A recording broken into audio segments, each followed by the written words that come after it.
শ্ৰদ্ধা ৰাইজ, আমি সকলো গম পাইছো আজি পৰিৱৰ্তন হৈছে, বিটিআৰ আজি পৰিৱৰ্তন হৈছে।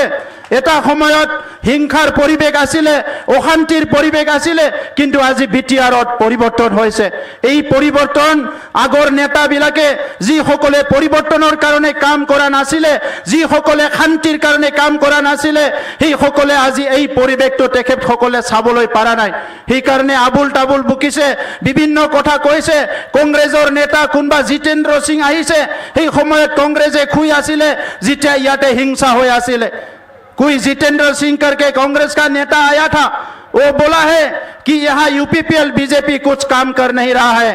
मैं आज पूछना चाहता हूँ, जिस समय पे हमारे माताएं बहनें रो रहे थे, हिंसा हो रहे थे, बोडोलैंड में आने के लिए लोग डरते थे, हर समय यहाँ एक हिंसा के परिस्थिति था, उस समय कांग्रेस कहाँ सोया हुआ था?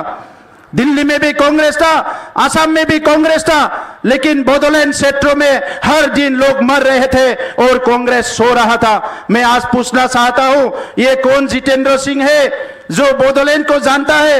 अगर बोडोलैंड को नहीं जानता है तो बोडोलैंड के लिए ऐसा बात बोलना आपके लिए ठीक नहीं है।